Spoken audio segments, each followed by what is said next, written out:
Um, Good morning, everybody.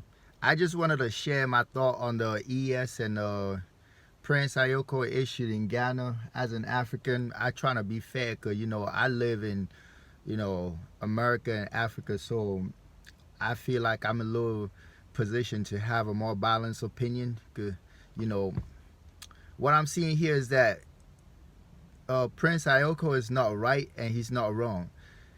The same goes with ES. She's not right and she's not wrong. In a sense that like Prince Ayoko could have kept a lot of stuff in private, and ES could have done things strictly business.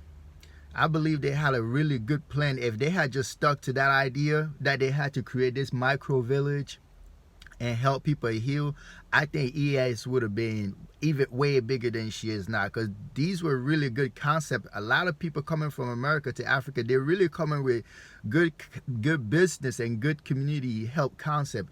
Is at the level of execution that I'm seeing a lot of problems. When you go to a place like Africa, me as a black man from Africa, I wouldn't advise African American women to just go to Africa and fall in relationship like that. Like just test the water, test the water, because there's some hypocrisy from the side of Chief Prince Ayoko as an African prince, traditional prince. It's not to his advantage to be dating like that, just without getting married. And now, as a man, he already got 2 wives, and I don't think that he was like thirsty.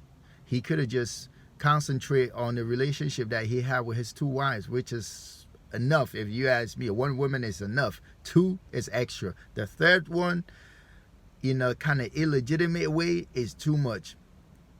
And there's some hypocrisy because, as a Muslim man, he could go out there and sleep around basically with women.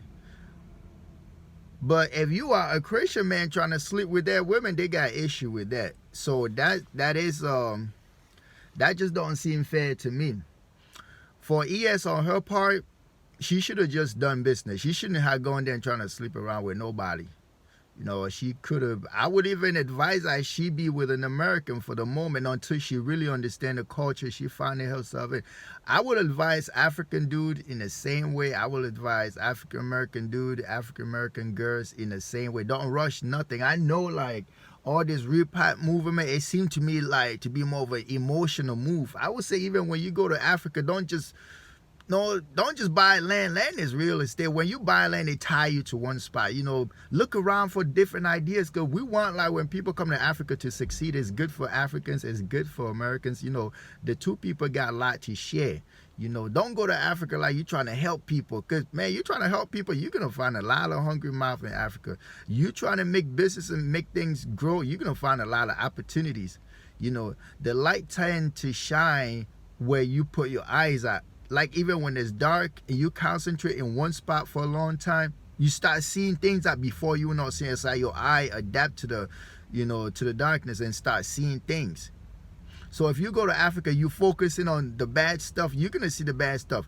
You go to Africa, you want to have 7 women, you're going to get 7 women, but are you going to be happy?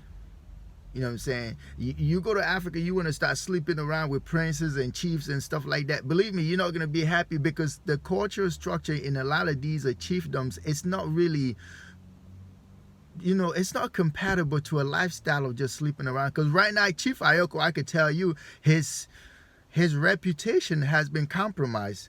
And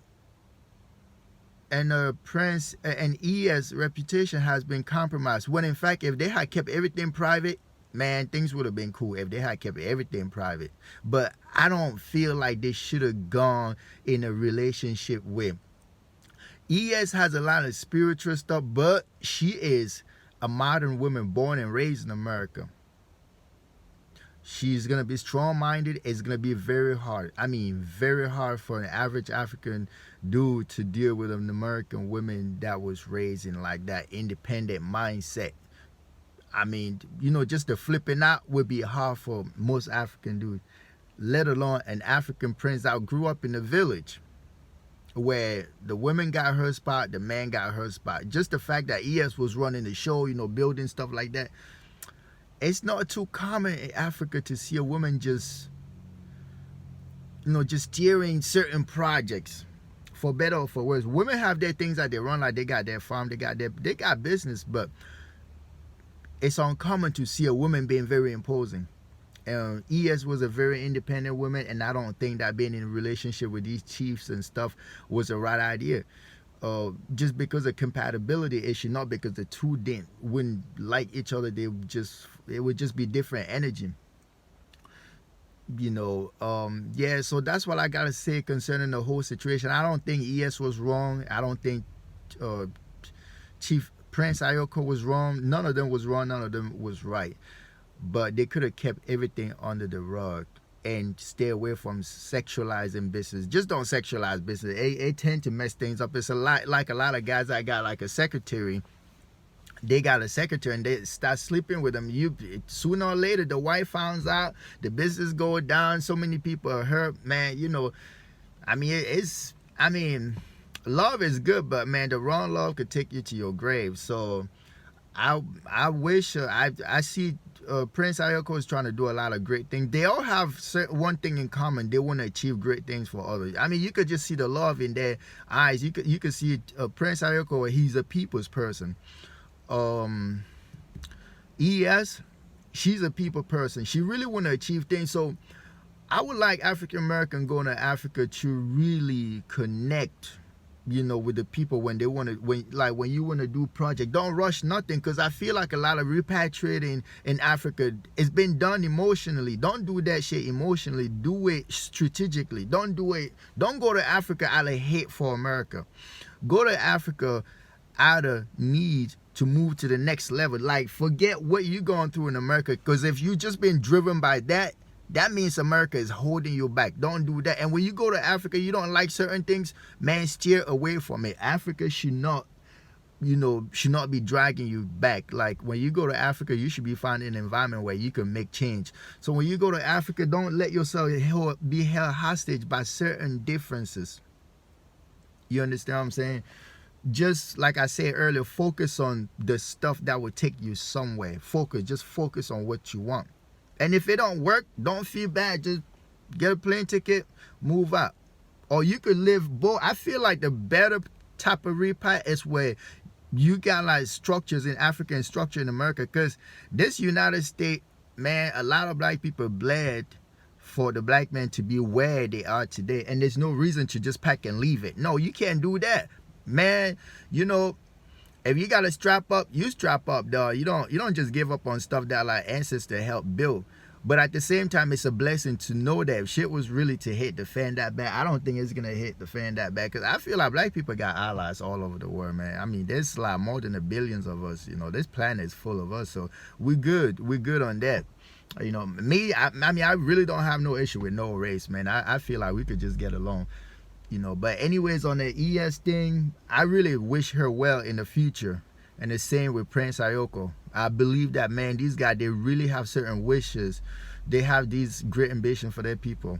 Just like our Kathy had great ambition for Gambia. That's just fact. But it's the personal issue that is really eating them from the inside. There's like a cancer inside them that is keeping them from moving forward. But it might also be due to the fact that, and I'm seeing it more with African American women having certain issues in Africa. It's unfortunate. And you've seen a lot of African American men go to Africa and things just stop popping. There's a reason for it. I think it's because Black American men are moving from a society that has diminish their masculinity to a society that uplift that masculinity. So they're going from a matriarchal society to a patriarchal society. So when a Black American woman move from the US to Africa, she loses that advantage. She can't just call the cops and they come and handcuff you and take you somewhere for no reason. You know what I'm saying? She can't just cry foul and people just go and trying to beat down the dude. In Africa, people actually want to listen. Look, basically in Africa, you see, like when ES was accused, when the whole thing was happening, the whole village that used to help ES was just pull away, like, girl, you're on your own. But if it was a man, he probably would have gotten some reason to the doubt. So that's the big difference, man. You know, anyway, just study Africa before you go there. But let me tell you, the black people that are gonna move from America to Africa and manage to break that master key, you know, manage to open that master key of immerse, you know, that master key of unity. They're gonna be talking about them in history books. I want to give a shout out to people like Go Black to Africa. I want to give a shout out to the bags of the Gambia. What's some of the other people? Those two, yeah, I think they got good ideas. I mean, I'm not 100% in support of their strategy, but I feel like they're very committed people. Shout out to Watermeyer. He's doing a lot of great things. He's been a great inspiration for the modern black YouTube. And shout out to Ghana. Shout out to Africa. You know, shout out to everybody out here, USA, Europe. Happy New Year, everybody. Bye.